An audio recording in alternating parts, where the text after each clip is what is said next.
أعوذ بالله من الشيطان الرجيم. بسم الله الرحمن الرحيم. وقرن في بيوتكن ولا تبرجن تبرج الجاهلية الأولى وأقمنا الصلاة وآتينا الزكاة وأطعنا الله ورسوله إنما يريد الله ليذهب عنكم الرجس أهل البيت ويطهركم تطهيرا واذكرن ما يتلى في بيوتكن من آيات الله والحكمة إن الله كان لطيفا خبيرا صدق اللہ العظیم۔ یہ سورہ احزاب ہماری چل رہی ہے، 22واں پارہ شروع ہو چکا ہے اور 22واں پارے کا بالکل پہلا صفحہ اس کا ایک رکوع ہو گیا اور سورہ احزاب کی 34 آیت ہو گئی ہیں، 32 اور 33 اور 34۔ یہ دو آیتیں ہو گئی ہیں۔ اس میں ازواج مطہرات کے لیے خصوصیت کے ساتھ 5 ہدایتیں دی ہیں۔ گزشتہ کل آپ کی خدمت میں کچھ باتیں آئی تھیں، اور چونکہ وہ تو امت کی مائیں ہیں، تو امت کی ماؤں کے لیے جب اس طرح کی ہدایات ہیں تو جو امت کی مائیں نہیں ہیں ان کے لیے بطریق اولا یہ ہدایات موجود ہیں، جس میں پہلی ہدایت یہ تھی کہ آواز کا پردہ ہو۔ پہلی ہدایت جو گزشتہ کل آئی تھی کہ آواز کے اندر ایسی لطافت اور ایسی نزاکت استعمال نہ کرے جس سے کسی کا دل تمہاری طرف مائل ہو، اور اس پہ تفصیل سامنے آ گئی۔ لیکن اس میں یہ ہے کہ آواز بالکل سطر ہے، کہا ایسا نہیں ہے، مطلب ضرورت کے درجے میں آواز نکال سکتی ہے، لیکن عورت ذات کہیں جائے بیان کرے اسپیکروں میں، ہوتا ہے لوگ اس طرح کرتے ہیں، اسپیکروں میں عورتیں بیان کرتی ہیں اور مختلف بیانات عورتوں کے آتے ہیں، تو عورت کی اپنی آواز کے اندر وہ ہے، مطلب کشش ہے۔ تو عورت کی آواز کا غیر مردوں کو سننا، پھر اس طرح بڑے لے لگا کر کے نعتیں پڑھنا، چاہے وہ دینی محفل ہو، یعنی اس سے ہٹ کے جو غلط چیزیں ہیں، جو دینی چیزیں لوگ سمجھتے ہیں، وہ بھی عورت کے لیے ٹھیک نہیں ہے۔ اجتماعی دعا کرانا، اجتماعی دعا کرانا، محفلیں لگانا، تو اس کا یعنی شریعت میں اس کی گنجائش نہیں ہے، اس لیے کہ عورت کی آواز بہرحال جیسے عورت عورت ہے تو آواز بھی عورت ہے، اور لفظ عورت کا معنی سطر۔ ایک تو لفظ عورت اس انسان کو کہتے ہیں جو مؤنث ہو، اور عربی کے اندر عورت کا معنی سطر، پردہ، عورت پردہ، تو عورت کی آواز بھی عورت ہے، یعنی جیسے عورت پردہ ہے تو عورت کی آواز بھی پردہ ہے۔ اور دوسری ہدایت یہ دی تھی کہ اپنے گھروں کے اندر رہنا، تو اس کے اندر یہ ہے کہ عورت کی جو اصلی وضع ہے، یعنی اس کی پیدائش کا جو اصلی مقصد ہے وہ گھر ہے۔ عورت اگر یہ جو بنات کے مدرسے ہیں، ہمارے جو اکابر تھے ان کے زمانے میں نہیں تھے، یہ تو بعد کے لوگوں میں بنات کے مدرسے کھل گئے، اور اسی طرح یعنی عورت گھر کے اندر عورت کی جو تربیت ہے وہ باہر تو کسی صورت میں بھی نہیں ہو سکتی۔ اور یہ جو تبلیغ میں خواتین جاتی ہیں، گھروں سے باہر نکلتی ہیں، وہ اتنی سخت شرائط رکھی ہوئی ہے اس کے لیے کہ وہ مطلب اگر کوئی ایک شرط بھی ادھر ادھر ہو جائے تو نہیں چھوڑتے، وہاں جماعتوں کے اندر بھی نہیں چھوڑتے۔ تو اسی طرح بنات کے مدرسوں کے اندر اور اسی طرح تبلیغ کے اندر جو خواتین جاتی ہیں وہ بھی اسی طرح ایک ضرورت کے پیش نظر وہ جاتی ہیں۔ اور اللہ کے رسول کے زمانے میں جو مستورات مسجدوں میں آتی تھی، اس کی بھی بنیادی غرض یہی تھی کہ بیانات ہوتے تھے مسجد میں، کوئی اور سبیل نہیں تھا، تو اور پھر بھی اس وقت بھی عورتوں کے لیے یہ حکم تھا کہ مرد آگے ہوں گے، بچے پیچھے ہوں گے، عورتیں سب سے پیچھے ہوں گی۔ اور پھر عورتوں کے لیے یہ ہدایات تھی کہ وہ یعنی خوشبو لگا کر کے بالکل نہیں آئیں گی، اور اگر کوئی عورت عشاء کی نماز میں آئے اور خوشبو لگا کے آئے تو اللہ کے رسول نے بدکار کہا اس کو۔ اس زمانے میں بھی پاک زمانہ تھا وہ، تو اس زمانے کے اندر بھی یہ تھا کہ بھی عورت کے لیے سب سے افضل جگہ اس کا گھر ہے۔ اور آپ فرمایا کرتے تھے اپنے بیانات میں کہ گھر کے صحن کے اندر، گھر کے آنگن میں، گھر کے صحن کے اندر عورت کے لیے نماز پڑھنا افضل نہیں ہے، گھر کے اندر اندر کمرے میں عورت کے لیے نماز پڑھنا کیا ہے، وہ افضل ہے۔ یہ اس زمانے کی ہدایات تھی۔ تو اس لیے کہا کہ بھی عورتیں گھروں میں رہیں۔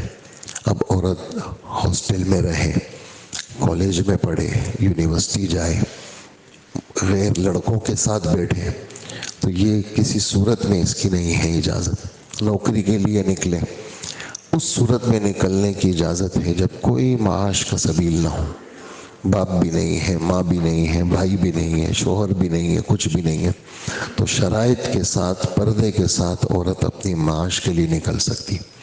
لیکن اس طرح، اور پھر وہ پڑھائی جو عورت کے کسی کام نہیں آتی، ایسی ایسی چیزیں لڑکیاں پڑھتی ہیں جو اس لیے کہ عورت کی اصل جو تخلیق مانے پیدا کرنا، اس کی جو پیدائش کی اصلی غرض ہے وہ گھر ہے۔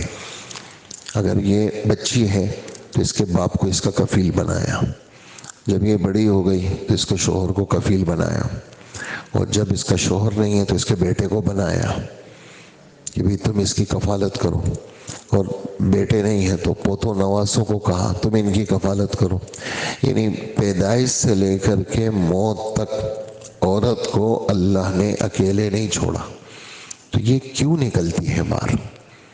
ہاں، ضرورت کے مواقع مستثنی ہیں، کوئی نہیں ہے سودے کے لیے، آپ چلی جائیں، لیکن مرد صاحب سوئے ہوئے ہیں، یہ جا کے سبزی والوں سے بحث کرتی ہے، مرد صاحب سوئے ہوئے ہیں، یہ جا کے دکانوں میں گھومتی ہے، مارکیٹوں میں گھومتی ہے، اور حضرت سو رہے ہیں، یہ 12 بجے اٹھیں گے اور تیاری کر کے نکل جائیں گے، بیوی اس کی 5-6 جگہ جا کر کے دودھ بھی خرید رہی ہے، اور جو ہے پاپے بھی اس کو لینے ہیں، اور ڈبل روٹی بھی اس نے لینی ہے، اور گھر کے راشن بھی اس نے لینے۔ یہ ایک حیادار اور غیرت مند معاشرہ، غیرت مند مرد، یہ اس کی حرکتیں نہیں ہیں۔ جو بالکل 2 نمبر لوگ ہیں یہ ان کی حرکتیں ہیں۔ اس لیے فرمایا کہ عورت کی اصل وضع، عورت گھر کی خادمہ ہے، گھر کی زینت ہے، گھر کی زینت ہے، اور اس کے بال بھی پردہ ہے۔ اگر یہ بال کا چوتھائی حصہ نماز میں کھل جائے تو نماز نہیں ہوتی عورت کی۔ اب یہ کیوں نہیں ہوتی؟ ہم تو پڑھ رہے تھے، وہ تو ہو رہی تھی۔ تو ہم جو پڑھ رہے تھے وہ ہو رہی تھی، لیکن آسمانی کاغذوں میں نہیں ہوئی۔ کیوں؟ اس لیے کہ اس کا سطر کھلا ہوا تھا، اس کا یہ بال اس کے سطر ہے۔ تو یہ آسمانی ہدایات ہے، کسی کو سمجھ میں آئے یا نہ آئے، ہمارے رب نے فرمائے، اس کو ماننا پڑے گا۔ تو یہ عورت کے لیے پھر نکلنا اجازت ہے، لیکن بڑی چادر اوڑھ لینا، برقع اوڑھ لینا، برقع بھی ایسا فیشنی برقع نہ ہو کہ بدن پورا نظر آئے، فیشنی برقع سے بھی منع کرتے ہیں، برقع ہو لیکن پورا ہو، اور بالکل سر سے لے کر پیر تک چھپی ہوئی ہو، کسی کی نظر اس پہ نہ پڑے۔ تو یہ باتیں گزشتہ کل آپ حضرات نے سنی۔ تیسری، چوتھی اور 5ویں ہدایت، نمازوں کا اہتمام کرنا، زکوٰۃ کا اہتمام کرنا، اور اللہ اور اس کے رسول کی اطاعت کرنا۔ نماز تو سمجھ میں آتی ہے، زکوٰۃ کا تھوڑا سا وہ ہے کہ استعمال کے زیوروں میں زکوٰۃ ہے یا نہیں، عورت جو زیور استعمال کرتی ہے اس کے اوپر زکوٰۃ لاگو ہوتی ہے یا نہیں۔ تو اس کے اندر ہمارے امام ابو حنیفہ رحمۃ اللہ علیہ احادیث کا ایک لمبا ذخیرہ پیش کرتے ہیں۔ وہ فرماتے ہیں کہ عورت کے وہ زیورات جو عورت کے استعمال میں ہوں یا استعمال میں نہ ہوں، اس پہ زکوٰۃ آئے گی جبکہ وہ نصاب تک پہنچتے ہوں۔ اور مرد کے ذمے زکوٰۃ نہیں ہے کہ بھئی عورت کے زیور ہیں، ملکیت عورت کی ہے۔ ہاں، اگر مرد خوشی سے دینا چاہے تو پھر دے دے، لیکن جیسے نماز عورت پہ فرض ہے اور روزہ عورت پہ فرض ہے، ایسے ہی زکوٰۃ بھی عورت کے اوپر فرض ہے۔ تو اللہ اور اس کے رسول کی اطاعت کرنا، نمازوں کا اہتمام کرنا، یہ 5 ہدایتیں دی۔ اور پھر اس کے اندر صرف ازواج مطہرات کے ساتھ یہ خاص نہیں ہے، بلکہ قیامت تک کی جتنی خواتین ہیں سب کے لیے یہ ہدایات ہیں۔ اور اگرچہ خطاب جیسے عام قرآن پاک کا جو خطاب ہے وہ مردوں کو ہے، لیکن عورتیں اس میں شامل ہیں۔ قرآن پاک کا عمومی خطاب مردوں کو ہے لیکن عورتیں اس میں شامل ہیں، ایسے ہی یہاں خطاب ازواج مطہرات کو ہے لیکن عمومی عورتیں وہ اس میں شامل ہیں۔ اور اگلے ٹکڑے میں فرما رہے ہیں کہ یہ جو میں نے احکامات دیے ہیں یہ میں نے اس لیے دیے ہیں کہ اے نبی کے گھر والوں، ہم تم سے ہر قسم کی گندگی کو دور کرنا چاہتے ہیں۔ اے نبی کے گھر والوں، ہم تم سے ہر قسم کی گندگی کو دور کرنا چاہتے ہیں اور تمہیں ہر قسم کے میل کچیل سے پاک کرنا چاہتے ہیں۔ یہاں رجس سے کیا مراد ہے؟ رجس قرآنی لفظ ہے، قرآن پاک کے اندر بتوں کو بھی رجس کہا ہے، اور نجاست، پخانہ، پیشاب، گند، اس کو بھی رجس کہا جاتا ہے۔ اسی طرح رجس عذاب کو بھی کہا جاتا ہے، قرآن میں رجس کا لفظ عذاب کے لیے بھی استعمال ہوا ہے۔ اسی طرح رجس کا لفظ یہ استعمال ہوتا ہے یعنی ہر نامعقول حرکت، گناہ کے لیے بھی رجس کا لفظ استعمال ہوا، بتوں کے لیے، گناہ کے لیے، ناپاکی کے لیے اور عذاب کے لیے۔ یہاں رجس سے کیا مراد ہے؟ ہر وہ چیز جو قابل نفرت ہو، طبعاً، عقلاً، شرعاً، طبیعت کو بھی نہیں بھاتی ہو، عقل بھی اس کو قبول نہ کرے، شریعت بھی قبول نہ کرے، تو اللہ تمہیں حکم دیتے ہیں کہ تم سے اس طرح کے سارے گندوں کو ختم کر دے، ہٹا دے، دفع کر دے، دور کر دے۔ تو یہ مطلب ہے اس ٹکڑے کا۔ باقی اہل بیت سے کون مراد ہے؟ اہل بیت جو کافی سنتے رہتے ہیں، اہل بیت اہل بیت اہل بیت، تو یہ ذرا سننے کی بات ہے۔ اہل بیت چونکہ پیچھے سے تذکرہ چلا آ رہا ہے، پورا رکوع ختم ہو رہا ہے، کس کا بیان چل رہا ہے؟ اللہ کے رسول کی بیویوں کا بیان چل رہا ہے، امت کی ماؤں کا بیان چل رہا ہے۔ اس لیے جتنے مفسرین ہیں وہ سب کہتے ہیں، حضرت عبداللہ ابن عباس، حضرت اکرمہ، حضرت مقاتل، سعید ابن جبیر اور یہ جتنے بھی حضرات ہیں، یہ کہتے ہیں کہ اس سے مراد صرف اللہ کے رسول کی بیویاں ہیں۔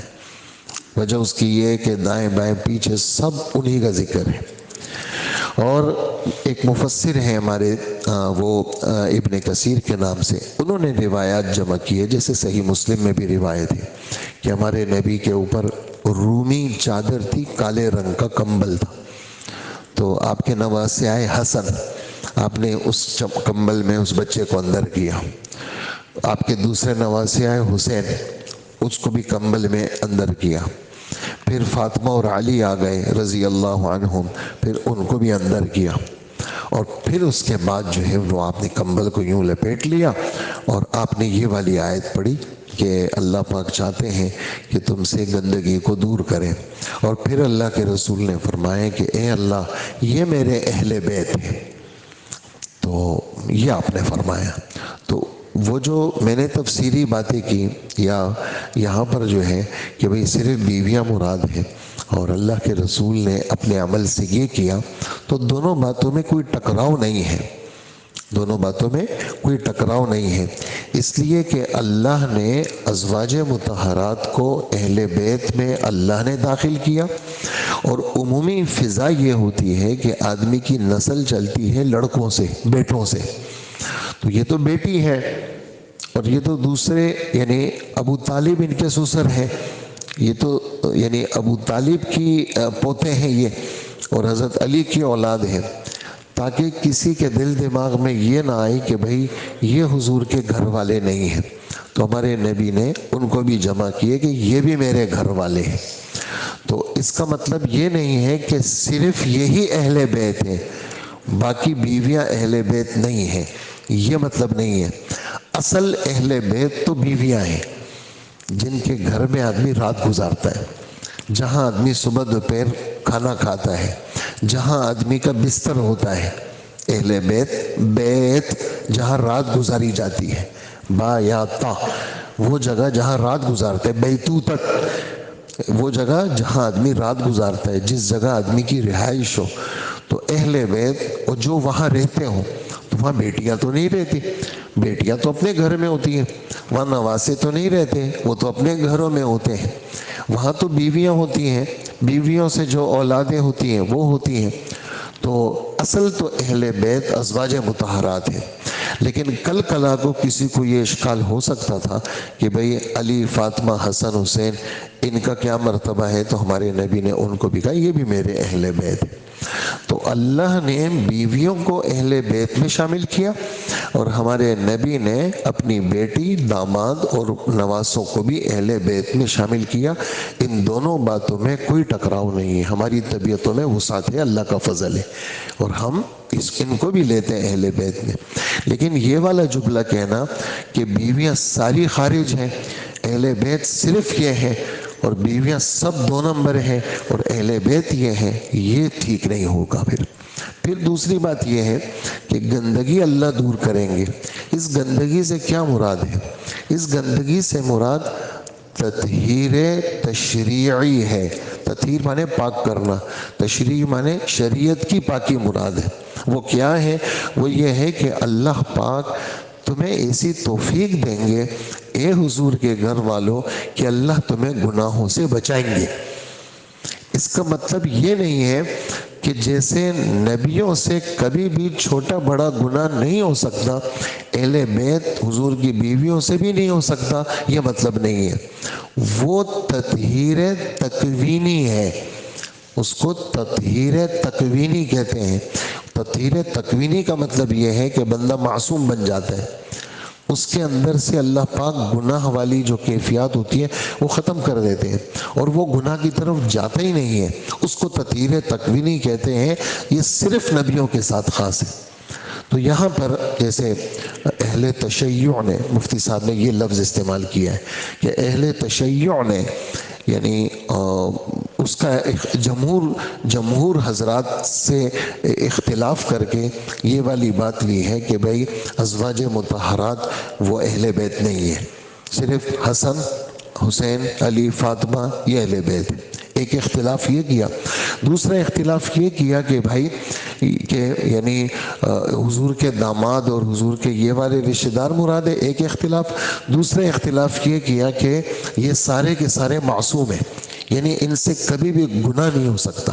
تو یہ دونوں باتیں جمہور علماء کرام، محدثین، مفسرین، اہل سنت والجماعت اس کے خلاف ہے کہ ازواج مطہرات وہ اہل بیت میں شامل ہیں۔ نمبر دو کہ وہ نبیوں کی طرح معصوم نہیں ہے۔ نبی کیا ہے؟ انبیاء وہ معصوم ہیں، باقی صحابہ صحابیات یہ معصوم نہیں ہے، محفوظ ہیں، اللہ نے ان کی حفاظت کی ہے۔ لیکن وہ والی جو ٹاپ کلاس کی عصمت ہے وہ صرف نبیوں کے لیے ہے، باقی کسی کے لیے نہیں ہے۔ کوئی امام، کوئی بھی معصوم نہیں ہو سکتا کہ بھی امام معصوم نہیں، معصوم صرف نبیوں کی ذات ہے۔ فرشتے معصوم ہیں، ٹھیک ہے، اور انبیاء معصوم ہیں۔ تو یہ والی باتیں یہاں اہم تھی، اور عمومی یہی باتیں پیش کر کے وہ لوگوں کو وہ کرتے ہیں کہ جی دیکھو قرآن پاک میں ہیں تو قرآن پاک میں ہے، ہم نے کبھی انکار کیا قرآن میں نہیں ہے۔ لیکن ذرا قرآن کو سمجھنے والا وہ طبقہ جنہوں نے اللہ کے رسول سے قرآن لیا، ان کی بھی تو سنو کہ وہ کیا کہہ رہے ہیں۔ ایک میری بات ہے، ہم آپ کے سامنے بیٹھتے ہیں، ہم اپنی بات نہیں کرتے، ہم تو کبھی مطالعہ نہ ہو تو ہم آپ کو درس بھی نہیں دیتے، ہم تو پہلے اچھی طرح دیکھ کر کے 3 4 5 دفعہ رات کو دیکھتے ہیں، پھر صبح فجر سے پہلے دیکھتے ہیں، پھر یہاں بھی دیکھتے ہیں تاکہ کوئی چیز ہم سے ادھر ادھر نہ ہو جائے۔ تو جو باتیں ان بڑوں نے لکھی ہے وہ آپ کو سناتے ہیں، اور اپنی طرف سے قرآن میں ترجمہ بھی نہیں کر سکتے، اپنی طرف سے کوئی بات نہیں کر سکتے۔ ہمارے نبی فرماتے ہیں جس نے قرآن میں اپنی طرف سے بات کی اور اس نے صحیح کی پھر بھی اس نے غلط کیا، یہ آپ کی حدیث ہے، من قال فی القرآن برأیہ اصاب فقد اخطأ، جس نے اپنی طرف سے قرآن میں بات کی، اپنی طرف سے تشریح کی، اس صحیح تشریح کی، اس نے پھر بھی غلط کیا۔ کیوں؟ اس نے بڑوں سے نہیں پوچھا، اور بڑوں کی باتیں اس نے کیوں نقل نہیں کی۔ تو یہ اس میں کچھ اہم نکات تھے، وہ میں نے کہا کہ آپ کی خدمت میں پیش کروں۔ اور آخری آیت نمبر 34 میں فرماتے ہیں، اے نبی کی گھر والیوں، گھروں کے اندر قرآن پڑھا جاتا ہے، تمہارا گھروں کے اندر اللہ کے رسول کی باتیں بیان کی جاتی ہیں۔ وَاذْكُرْنَا 2 ترجمے ہیں، نمبر 1 اس کو یاد کرو. یاد کے معنی تعلیم کا حلقہ لگاؤ، قرآن کی تفسیر، قرآن کو سمجھو، قرآن کو پڑھو، اللہ کے رسول کی تعلیمات یاد کرو، یعنی عمل کرو. اور دوسرا ترجمہ اس کا یہ ہے، جو باتیں تمہارے علم میں آتی ہیں اس کو اپنے پاس اسٹاک مت رکھو، اس کو آگے دو، اس کو آگے پہنچاؤ. جیسے اللہ نے قرآن کی حفاظت کا ذمہ لیا ہے، اللہ نے نبی کی باتوں کی حفاظت کا بھی ذمہ لیا، اور صحابہ کرام نے اس چیز کو بہت اچھی طرح سمجھا تھا. اور حضرت معاذ رضی اللہ عنہ ایک حدیث سنا رہے ہیں تو کہا کہ پوری زندگی گزر گئی، وہ حدیث نہیں سنائی، اور وجہ لوگ اس کا مطلب نہیں سمجھتے ہوں گے. تو وفات کے وقت میں حضرت نے وہ حدیث، سارا مجمع جمع ہے اور اللہ کے رسول کی وہ حدیث لوگوں کو سنائی. پھر آگے ایک جملہ ہے حدیث کے اندر، اس لیے یہ وفات کے وقت میں حضرت نے یہ حدیث سنائی تاکہ اللہ کے رسول کے بات کے نہ پہنچانے کا گناہ ان کو نہ ملے. اس لیے حضرت معاذ نے یہ حدیث سنائی تاکہ اللہ کے رسول کے بات کے نہ پہنچانے کی سزا ان کو نہ ملے. فَأَخْبَرَ مُعَاذٌ عِنْدَ مَوْتِهِ تَأَثُّمًا، تاکہ گناہ سے بچ جائے. تو جو باتیں سامنے آتی ہیں اس کو فکر کے ساتھ لینا اور اس کو آگے پہنچانا یہ ہر مسلمان کا ذمہ ہے. اور حضور صلی اللہ علیہ وآلہ وسلم کی دعا بھی ہے، اے اللہ تر و تازہ رکھ، خوش رکھ میرے اس امتی کو جو میری بات کو لیتا ہے اور میری بات کو آگے پہنچاتا ہے، میرے امتی کو کیا رکھ، خوش رکھ. تو یہ آخری ٹکڑے کے اندر یہ والی بات ہے. اللہ پاک ہمیں عمل کی توفیق عطا فرمائے. تو آیت کا ترجمہ سن لیجئے، اپنے گھروں میں قرار کے ساتھ رہو، وقرن فی بیوتکن، اور غیر مردوں کو بناؤ سنگار دکھاتی نہ پھرو. غیر مردوں کو بناؤ سنگار دکھاتی نہ پھرو. غیر مردوں کے جیسے تمہاری آواز سطر، ایسے ہی تمہاری پیدائش کی جو اصلی وجہ ہے تم گھر میں رہو. اور عورت کو مولانا تقی عثمانی صاحب کا ایک لمبا بیان ہے، وہ فرماتے ہیں آزادی نسواں کا فریب، اس کا عنوان ہے. کہا کہ یہ عورت بچی تھی، یہ اپنے باپ کی خدمت کرتی تھی اور اپنی ماں کی کرتی تھی، ماں کے لیے وہ کرنا، گھر کے کام کرنا. جب بڑی ہو گئی تو شوہر کی خدمت کرتی تھی، بچوں کا خیال رکھتی تھی. اب کافروں نے کہا کہ نہیں، اسلام نے تو تم پہ ظلم کیا، اس کو گھر سے نکالا. اب یہ کیا بن گئی؟ کہا یہ ایئر ہوسٹس بن گئی. اب غیروں کی خدمت کرنے لگی، ہوٹلوں میں غیر مردوں کی خدمت کرنے لگی. اور جناب جگہ جگہ اس کو جو ہے نا ماڈل کے طور پر وہ پیش کیا گیا. تو کہا کہ یہ اس کا حق یہ تھا کہ اس کو تم نے ایسا بدنام کیا، ایسا رسوا کیا، سر سے لے کر پیر تک اس کے بدن کے ایک ایک جز کو تم نے غلط استعمال کیا. وہ عورت جو پردے والی چیز تھی اس کو غلط استعمال کیا. کہ بھی عورتیں آزاد ہو گئی. آزاد کیا ہو گئی؟ برباد ہو گئی. آزاد تو نہیں ہوئی، وہ تو برباد ہو گئی، تباہ ہو گئی اور کہیں کی نہیں رہی. اس لیے یہ چیزیں ہماری دین کا حصہ ہے. اس چیز میں نرمی کرنا اور نظر انداز کرنا اور کچھ بھی نہیں کرنا، کچھ بھی نہیں ہوتا، یہ جملے صحیح نہیں ہیں. یہ خود ہمارے اندر کی خرابی کی علامت ہے کہ ہم اندر سے صحیح نہیں ہیں کہ بھئی کوئی کچھ بھی نہیں ہوتا. اللہ پاک کہہ رہے ہیں کچھ ہوتا ہے، ہم کہتے ہیں کچھ نہیں ہوتا. تو اللہ سچے ہیں، رسول سچے ہیں یا ہم سچے ہیں؟ تو ہم گڑبڑ ہو گئے کہ ہم نے اپنے بچوں کو، اپنی بیویوں کو ایسی آزادی دے دی اور کہا کہ بھی کچھ نہیں ہوتا. کیوں کچھ نہیں ہوتا؟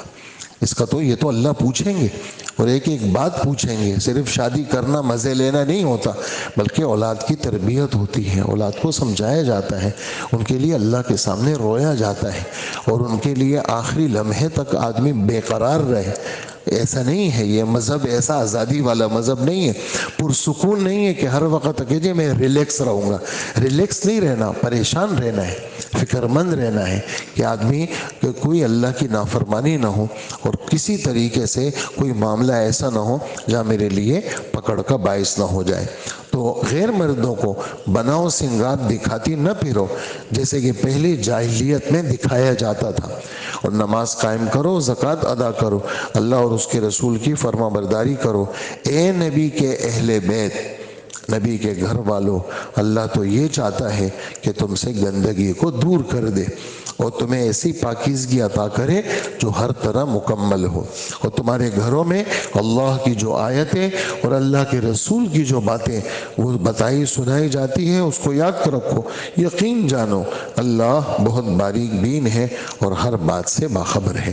اللہ پاک ہمیں عمل کی توفیق عطا فرمائے۔